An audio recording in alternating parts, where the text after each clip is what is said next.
ஏழாம் பாவகம் ஒரு அமிர்த கலசம். ஏழாம் பாவகம் ஒரு புதிய பிறப்பு. லக்னம் என்றால் அனாதை. 7 என்றால் எப்படி என்றால் கூடு வாழ்தல், கோடி நன்மை. நமக்கு ஒரு அண்டி அனுசரித்து ஆதரவு கொடுத்து, உண்ண கொடுத்து, உணவு கொடுத்து, உறவு கொடுத்து, உயிர் ஜனனமாகுவதற்கும் தன்னுடைய சந்ததி வளர்வதற்கும் ஏற்ற நல்ல வழிவகை செய்யக்கூடிய பாவம் ஏழாம் பாவம். இந்த ஏழாம் பாவத்தில் இருக்கக்கூடிய சனி ஏன் அங்கு உச்சமடைகிறார் என்று நாம் பார்க்கணும். அப்ப உங்களுக்கு ஏழாம் பாவத்தை பத்தி எடுத்துக்கணும் அப்படின்னா, நான் ஏற்கனவே ஆக்டிவேட் பண்றதை பத்தி சொல்லியிருக்கிறேன்.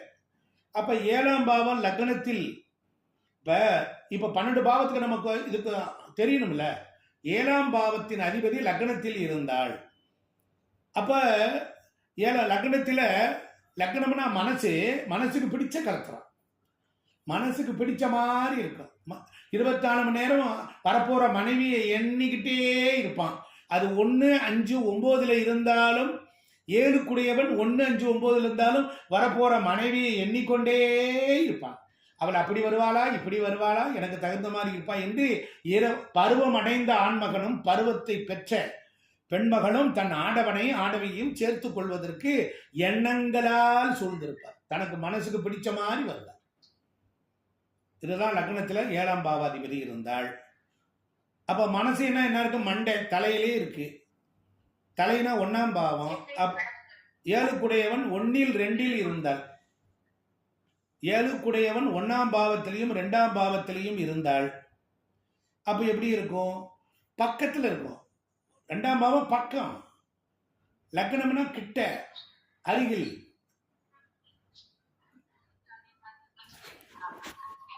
அப்ப 7ஆம் பாவம் அப்படிங்கும் போது மனசு அப்படின்னா தலையில் இருக்கு. மனத்தகத்தான் தலைமையிலான் வாக்கின் உள்ளான் வாயார பாடும் தொண்டர்தம் இனத்தகத்தான் இணைஞ்சு போவது 7. அப்ப லக்னம் 7ஆம் பாவாதிபதி லக்னத்துல இருந்தாலும் 2ஆம் இடத்துல இருந்தாலும் பக்கத்துல கல்யாணம் நடக்கும். பொண்ணு பக்கத்துல, ஆமாங்க பக்கத்துல வந்துச்சுங்க, நெருங்கி வந்துச்சுங்க, இங்க எதிர்த்து தெருவில் இருந்துச்சுங்க, கண்ணெதிரில் இருந்துச்சுங்க அப்படின்னு சொல்றோமா இல்லையா? அந்த மாதிரி. அப்ப இதெல்லாம் நம்ம பார்க்கணும்.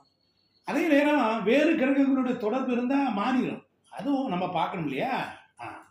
அப்ப 7 கூடிய லக்னத்தில் பொது வாழ்க்கை, பப்ளிக்ல நல்ல மரியாதையா இருக்கணும் அப்படிங்கிற எண்ணம் அவருக்கு இருக்கும். வெளி உலகத்துல நம்ம பேரை கெடுத்துக்க கூடாது, வெளி உலகத்துல நம்ம மதிப்பா வாழணும் அப்படிங்கிற எண்ணத்தை அது கொடுத்துக்கிட்டே இருக்கும். இதெல்லாம் இது வரைக்கும் இதெல்லாம் வெளியே வராது. அப்ப 7 2 7ஆம் பாவாதிபதி 2 பேரும் வருமானம் பண்ணுவாங்க. சார் எனக்கு இருக்கு சார், என் பொண்டாட்டி வேலைக்கு போல சார்னா அவ பேர்ல ஏதாவது ஒரு வருமானம் வரும், அவ பேர்ல ஏதாவது ஒரு வாடகை வருமானமா அது வரும். புரியுதுங்களா? அவ பேர்ல இப்படிலாம் எடுத்துக்கலாம் நம்ம.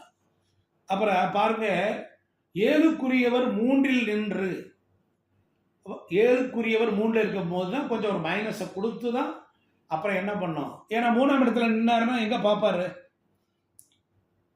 9ஆம் இடத்தை பார்ப்பாரு. 7க்குரியவர் 3ல் நிற்கிறாரு. 3ஆம் இடம் எப்படி வச்சுக்கோங்க. இப்போ நிறைய பேர் இந்த 12 கட்டம் போட்டீங்களே, இப்போ போட்டுக்கோங்க. இப்போதான் நீங்கள் அதை நோட் பண்ணிக்கிட்டே வரணும். அப்போ 7க்குரியவர் யார்? மேச லக்னம் அப்படி வச்சுக்கோங்க. 7க்குரியவர் துலாம், அவர் போய் மிதுனத்தில் போய் இருக்கிறாரு அப்படி வச்சுக்கோங்க. சுக்கிரன் போய் அங்கே இருக்கிறார். அப்போ அங்கே உட்கார்ந்து இருந்தாருன்னா 7க்குரியவன் 3க்கு போறார். அப்போ என்ன ஆகும்? 3ஆம் பாவம் என்பது ஒரு மறைவு ஸ்தானம், கால் மறைவு ஸ்தானம். அது ஒரு தடைகள், சில தடைகள்லாம் வரும். அப்புறம் என்ன பண்ணுவார்? அவர் அங்கிருந்து 9 பார்க்குறாருல, 9 தூக்கி விட்டுரும்ல, ஏற்றத்தை கொடுக்கும்ல. அதனால முதல்ல ஒரு மைனஸ், பிறகு ஒரு நன்மையை கொடுக்கும். அப்ப 7 சுய முயற்சியால திருமணம் பண்ணியிருப்பான். அவனா முயற்சி பண்ணிய பக்கத்தை நண்பர்கிட்ட சொல்லி அவர்கிட்ட சொல்லி பண்ணியிருப்பாங்க. அப்புறம் 7ஆம் இடத்துக்குங்கிறது நண்பர்கள், அது 3னா மாற்றம். இப்ப வாழ்க்கையில நண்பர்கள் மாறிக்கிட்டே இருப்பாங்க. எப்படி லாஜிக் வருதா? ஒரு பலன் சொன்னா அது லாஜிக்கோட சொல்லணும். அப்புறம் பாருங்க, அதே போல கூட்டாளிகள் மாறிக்கிட்டே இருப்பாங்க. மாறிக்கொண்டே இருப்பார்கள். இதெல்லாம் 3ஆம் பாவத்தை பத்தி நான் சொல்லிட்டேன். 7க்குடையவன் 3ல் இருந்தாள். அடுத்து பாருங்க, 7க்குடையவன் 4ல் இருந்தாள். 7ஆம் வீட்டின் அதிபதி 4ல் இருந்தாலும் அதுவும் மனசுக்கு 4ஆம் இடம் மனசு நிம்மதி, அதுவும் மனசுக்கு பிடிச்ச களத்திரம். புரிஞ்சிருச்சா? அப்ப பாருங்க, 7க்குடையவன் 4ல் வந்தாள் அப்படின்னு சொன்னோம், மனசுக்கு பிடிச்ச களத்திரம். அப்புறம் 7க்குடையவன் 4ல் இருந்தான்னா 4னா தாய், அப்ப தாய் வழி உறவில் திருமணம், தாய் பார்த்து கல்யாணம் பண்ணி வச்சாங்க, வீட்டில் கல்யாணம். 4ஆம் இடம் வீடு, அந்த காலத்தில் கல்யாணம்லாம் வீட்டிலேயே நடக்கும். ஆமாம். அப்புறம் மேல் பாருங்க, கூட்டு தொழில் வரும். 7க்குடையவன் 4ல் இருந்தால் கூட்டு தொழில் வரும். நிச்சயமா உங்களுக்கு 2 தொழில் வரும். இதெல்லாம் இதுக்கு நிறைய பாயிண்ட் சொல்லலாம். பட் 7க்குடையவன் 2. அப்போ 7ஆம் பாவத்தை என்ன பண்ணணும், 4ஆம் பாவத்தோடு இணைச்சிக்கிட்டீங்கன்னா நீங்களே ஒரு 100 பாயிண்ட்ஸே எடுக்கலாம்.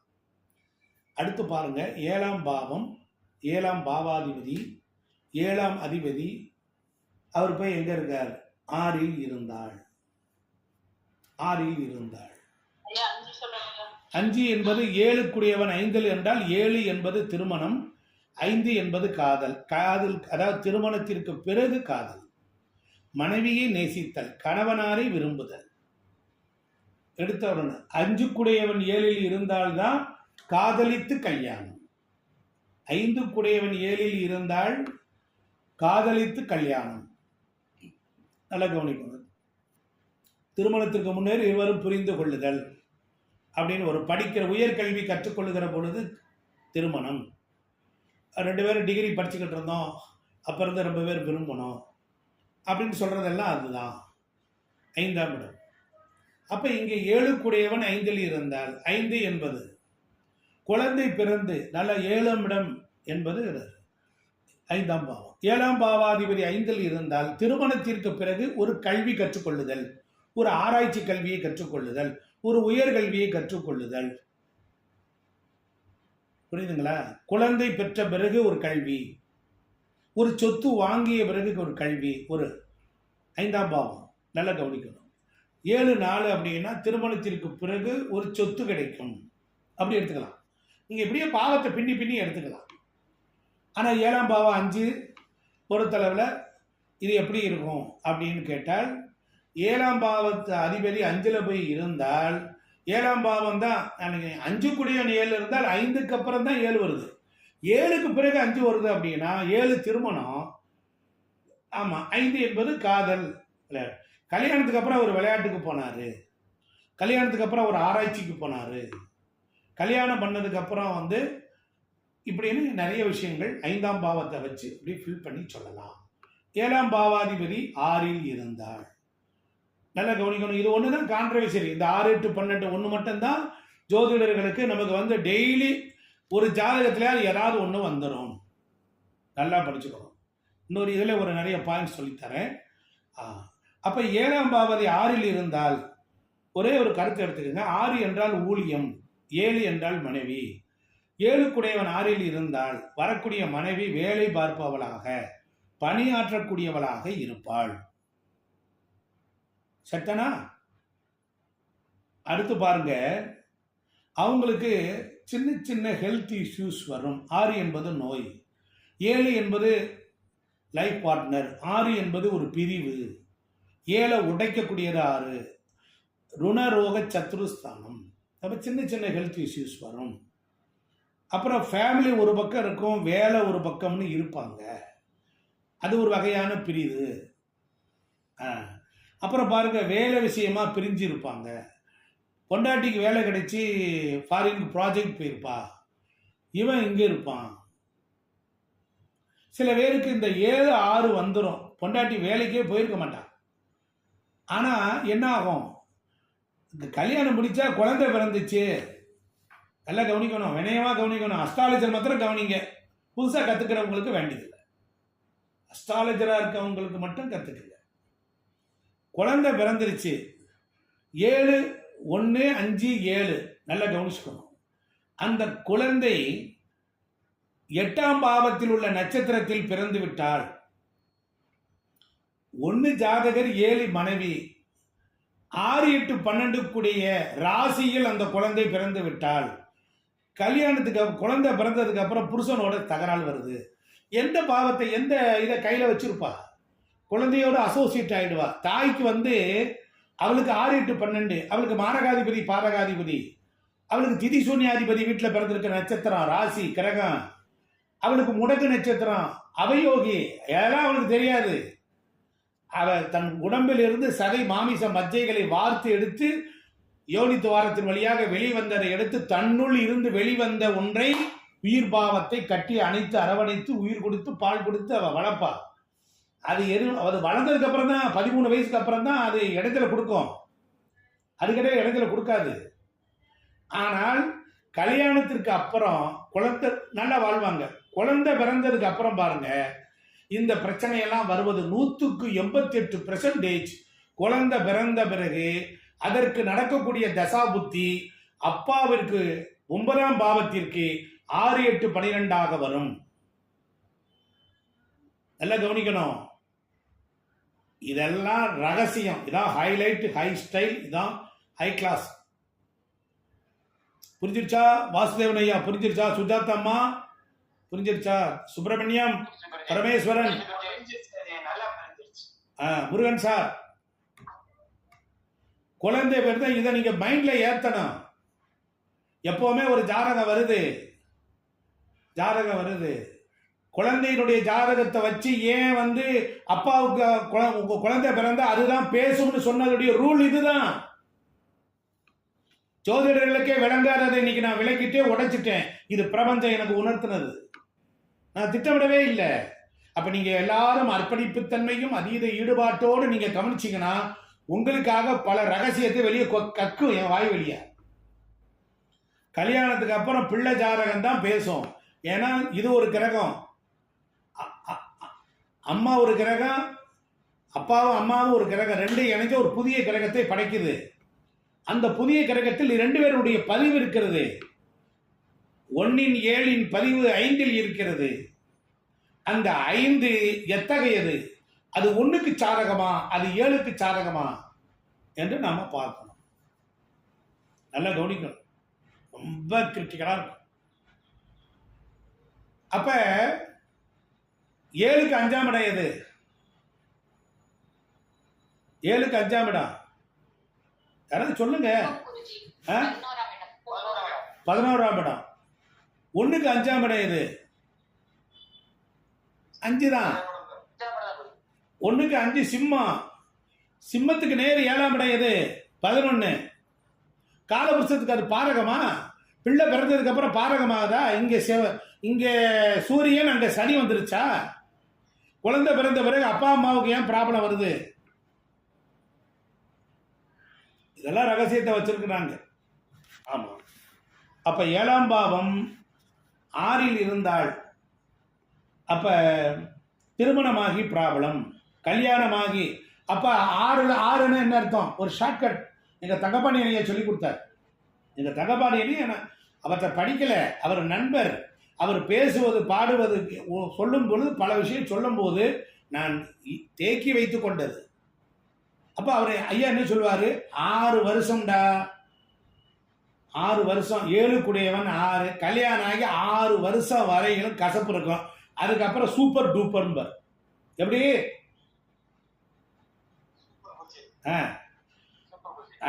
இப்ப கல்யாணம் ஆகி 6 வருஷம் வரைக்கும் பிரச்சனை, அப்புறம் சரியாயிடும். 7 குடையவன் 6ல் உட்கார்ந்து ஒரு சுப கிரகம் பார்த்தால் திருமணத்துக்கு அப்புறம் ஒரு நல்ல வேலை கிடைக்கும். வேலையே இல்லைங்கிறான், அதனால வேலை வெட்டி பார்க்காம சுத்திக்கிட்டு தெரியான், இவனுக்கு ஒரு கால்கட்டை போட்டு விடுவோன்னு போட்டு விடுறாங்க. புரிஞ்சிருச்சா? அவளுடைய ஜாதகத்தில் உள்ள சுப கோள்கள் இவனுக்கு 6ஆம் பாவத்தில் பார்த்தால் 2 பேரும் சேர்ந்தா சந்தோஷம் வருது இல்லையா? அப்ப மனைவியினுடைய கிரகங்கள் ஆண் மகனுடைய ஜாதகத்தில் அவளுக்கு இருக்கக்கூடிய சுபர்கள் இவருக்கு எந்த பாவத்துல பார்க்குது? இதற்கப்புறம் இதெல்லாம் கன்ஜெக்ஷன் பிளானட் இதெல்லாம். அப்ப 6ஆம் இடத்துக்கு என்று ஒரு சில மைனஸ் பாயிண்ட் இருக்கத்தான் செய்யும். அது இல்லாம இல்ல, அது நான் வந்து சும்மா பூசியெல்லாம் முழுகல. மைனஸ் நிறைய இருக்கும். 6 வருஷம் கேர்ஃபுல்லா இருங்க. நம்ம சொல்லணும், அஸ்ட்ராலஜர் என்ன சொல்லணும்? ஐயா 7 கூட 6ல் இருக்கான், கல்யாணத்தை பண்ண வச்சுட்டு அவன் சோழி பார்க்கான். கல்யாணத்துக்கு சில பேர் சொல்லுவாங்க 7 கோடி ஆளில் தான் கல்யாணமே ஆகாதுன்னு சொல்லக்கூடாது. கல்யாணம் நடக்கும், அதுக்கப்புறம் அவன் வேலையை ரிவிட்டு அப்படிங்கிற மாதிரி அவன் சொல்லுவான். நம்ம கேர்ஃபுல்லாக இருக்கணும். என்ன சண்டை வந்தாலும் அமைதியாக போயிருங்க. எப்படியா ஆணுக்கும் பெண்ணுக்கும் நம்ம சொல்றது, ஐயா வரத்தான் செய்யும். என்ன சண்டை வந்தால் அந்த இடத்த விட்டு கிளங்க. இப்போ 7 கூடியவன் 8 வந்துட்டாரு.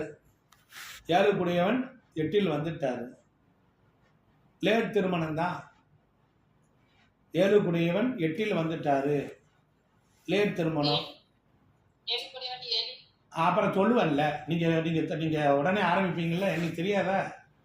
7 கூடியவன் 8 வந்தால் சிறு சிறு கருத்து வேறுபாடுகள் ஒன்றும் செய்ய, சின்ன சின்ன கருத்து வேறுபாடுகள். நண்பர்கள் கூட்டாளியால ஒரு பாடத்தை அனுபவிச்சிருப்பாரு. அவங்க ஒரு நெருக்கடியை கொடுத்துருப்பாங்க, ஏமாத்திருப்பாங்க, முதுகலை குத்திருப்பாங்க. என்னங்கய்யா 8னா நெருக்கடி, 8னா பிரச்சனை, 8னா வலி வேதனை. அதை சந்தித்து ஒரு பாட எக்ஸ்பீரியன்ஸ் கிடைச்சிருக்கும். அதுக்கப்புறம் தான் இருக்கும். இப்போ நிறைய பேர்கள் அவங்களாம் அரியர் வைக்கிறதெல்லாம் இதுதான். அப்போ அரியர்லாம் எழுதணும். நல்லா கவனிங்க, ஜென்ரலாக சொல்கிறேன். 3, 6, 8, 12, 7க்கு தொடர்பு வந்தால் ஒரு நெருக்கடியை சந்திக்க வேண்டும், ஒரு தடையை சந்திக்க வேண்டும், ஒரு கசப்பை சந்திக்க வேண்டும். இதே 7 கூடியவன் 1, 2, 5, 9, 11 இருக்கும்போது பப்ளிக்கில் ஒரு மரியாதை இருக்கும். அப்போ 7ஆம் இடத்திலேயோ 7க்குரியவருக்கோ பாவக்கிரகங்கள் தொடர்பு ஒரு கசப்பான அனுபவம். அப்போ 7ஆம் பாவம் நீச்சம், 7ஆம் பாவம் கெட்டு போச்சு. குடும்பத்தில் திருமணமாகி பிரிந்தவங்க இருப்பாங்க. என் தம்பிக்கு லேட்டாக கல்யாணம் ஆச்சு, என் தம்பிக்கு லேட்டாக தான் குழந்தை பிறந்துச்சு, எங்கள் தாய் மாமனுக்கு லேட்டாக தான் கல்யாணம் ஆச்சு அப்படின்னு சொல்கிறது இருக்கும். ஒரு திருமண தடை, ஒரு திருமணம் லேட்டு, இது 3 தலைமுறைக்கும் அது சொல்லும். இப்போ வம்சாவளியாக ஒரு குழந்தை பிரச்சனை, இதெல்லாம் சொல்லும். இதே இது 7, 12, 7ஆம் பாவாதிபதி 12, ஒரு காலகட்டம் கஷ்டம், பிறகு யோகம். ஏன்னா 6க்கு நேர் எதிர் வீடு 12. 12 என்ன பண்ண 6 பார்க்கும். அப்போ புயலுக்கு பின் அமைதி. அப்போ 8க்கு நேர் எதிரை பார்க்கும், 1 பார்க்கும். 8ல் போய் மறைஞ்சா அது பார்வையை நம்ம எடுத்துக்கணும். பார்வை எப்பொழுதுமே நல்லா இருக்கும். 7 கூடியவன் தான் 8ல் இருக்கிறாரு, ஆனால் 1 பார்ப்பார். குடும்பத்தை பொறுப்பாக பார்த்துக்குவார், தன்னையும் பார்த்துக்குவார், ஆனால் கஷ்டப்படுவார். 7 6க்கு போகும்போது 6 கூடிய குணங்களையெல்லாம் வாங்கிடுச்சு, அது அனுபவிக்குது. அந்த பார்வை எங்கே திருப்பி விடும்? நல்லா கவனிக்கணும். அந்த பார்வை எங்கே கொடுக்குது? நல்லா கவனிக்குது. இதுதான் ஜோதிடத்தில் பலன் எடுக்கும் பொழுது ரொம்ப சிம்பிளாக சொல்லலாம். 7 கூடியவன் 7ல் இருந்தால் ரெட்டை மாட்டு வண்டி. அப்போ அது ஜோடி பாவம் சிறப்பாக இருக்கும், இந்த ஜோடிக்கு ஏற்றதாக இருக்கும். அது லக்னத்தை போல் 7ம் மிகச்சிறப்பாக இருக்கும். 7 கூடியவன் 7ல் இருந்தால் மனைவியோ கணவனாரோ கை ஓங்கி இருக்கும். லக்னம் கெட்டு 7 வலுத்து விட்டால் அவன் செஞ்சுக்கணும், அவன் பொண்டாட்டிக்கிட்ட எகரக்கூடாது.